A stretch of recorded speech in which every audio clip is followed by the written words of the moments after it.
So this is the bottle we put in the fridge last week. Look how clear this is. Although it's not quite so easy to see with the plastic bottles, these guys are pretty much the same, pretty clear. There is a little bit of sediment in the bottom of one of them. The other one is just completely clear. My carbonating bottle really doesn't look like it's doing very much at all. So I have one of these. This is a 2 litre mini keg, and I also have one of these. So these are two new toys that I've recently purchased with a view to solving my seltzer carbonation problem. What I'm going to do is I'm going to put 2 litres, so one of these and another ½ litre from here into here. I've got to keep these cold, I've got to get these both cold so they're all going in the fridge, and then we're going to put some gas on them with this and try and force carbonate it. So a whole new thing to try. So we'll see how this goes. It does rather need some major reorganisation of my fridge temporarily, but it's the weekend, so fridge reorganisation, here I come. To fit in the fridge though, the airlocks had to come off. 24 hours to cool those guys down, cold crash, and then we will try and force carbonate them in a 2 litre keg. This one has been in the fridge and is uncarbonated. Meanwhile, this one had a carbonation drop popped in it and it's been in a warm place. Now, there aren't many signs of carbonation going on here. There's no sediment at the bottom. If you give it a bit of a shake, not much goes on. It's about the same as if you give that one a shake. So I do not think carbonating in the bottle for seltzer is going to be feasible. Not without some further additions anyway. However, we do have a solution to that problem. It has only been a week since I tried to carbonate, so I'm still going to put that one to one side and see what happens over the next couple of weeks. This one, meanwhile, has been cold crashed and there is, a little bit of sediment in the bottom. So that obviously did some work. So we are now going to keg it. This is a brand new 2 litre keg and we're going to try and carbonate using that. To be able to carbonate in the keg, one of the key elements is cold. So it's been in the fridge for a couple of days and it is pretty good on that front. So sanitisation is also a bit different for the keg. In addition to sanitising the keg, you also need to sanitise the beer lines that are going to be used. So I have some sanitizer already mixed.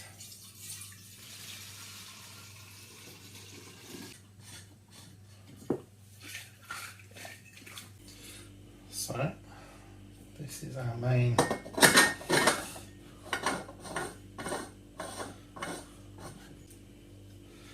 grey is for gas.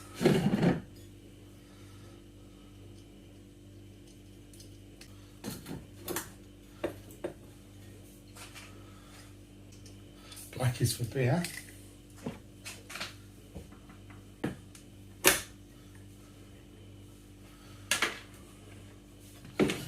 I can turn up the gas.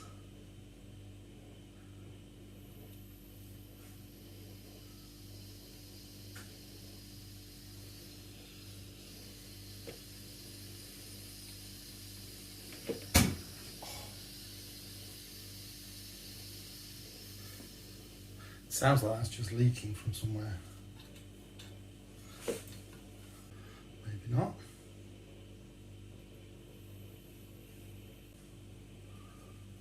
So that's about 6 psi. Needs to be about 12 to dispense.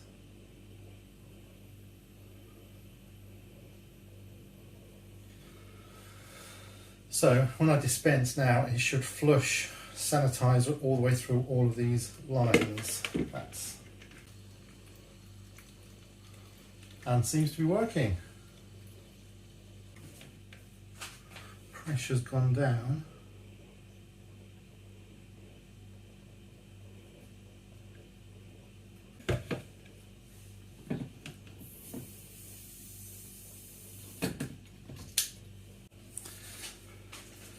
Possible I needed to replace this, maybe.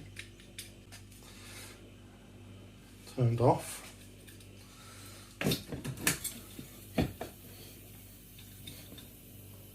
There's the possibility here something is leaking. So this is soapy water.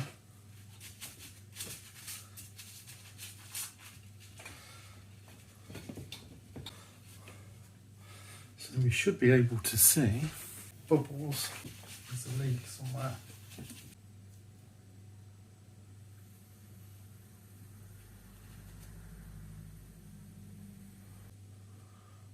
Can't see any.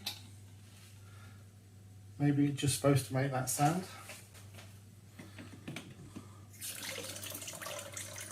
That should be all the sanitizer through the pipes. Let's turn this off.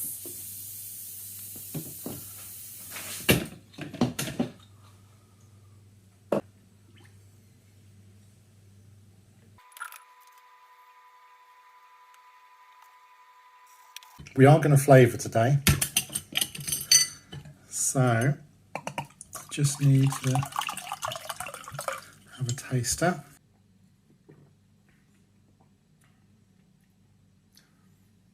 So quite dry, would benefit from a touch more sweetness, but we're going to see what the flavours are like.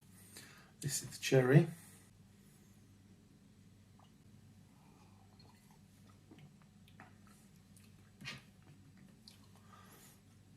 So, this is our cherry. I had a couple of very small drops.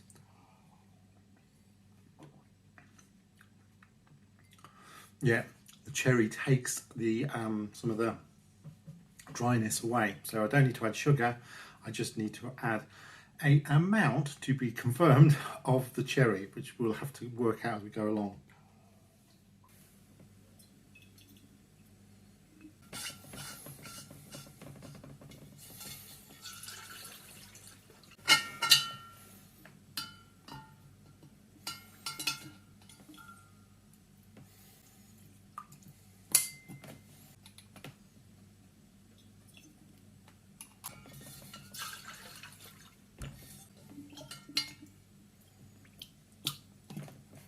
Okay, on to carbonation. So we've flavoured with cherry, now we want to force carbonate it. So,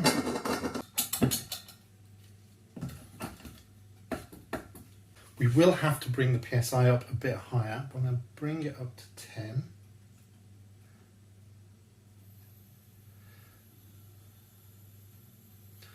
This is the most nerve-wracking bit. It feels like it's leaking because you can hear it running through. Now, it's forced air that's already in there to the top. So the idea is that we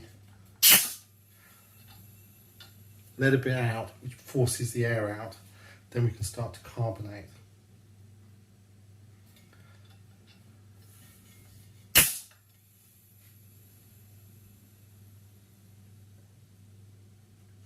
Having done that, now what we can do is bring it up to 25.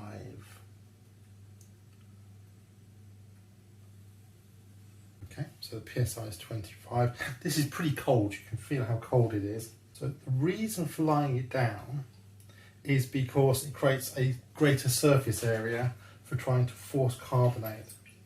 So it's then just a case of rocking it backwards and forwards, forcing more of that CO2 in, apparently. So I've got to do this for approximately 5 minutes. So our 5 minutes are up. So it should have carbonated to a good degree. This has got to go back in the fridge. That's feeling very cold, which is good. Now, I've got to remember how to do this.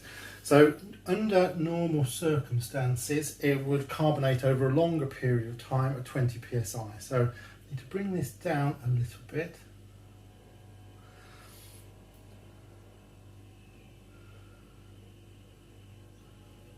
So it hasn't changed because we've got pressure in here. So I just let a bit of pressure off. Well, that was more than a level, it dropped all the way down.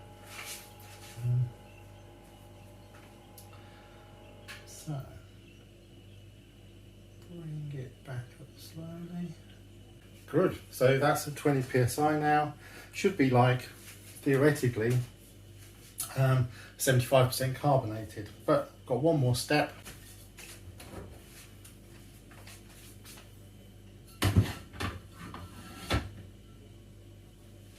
I was lucky because I didn't measure it with the stuff on top.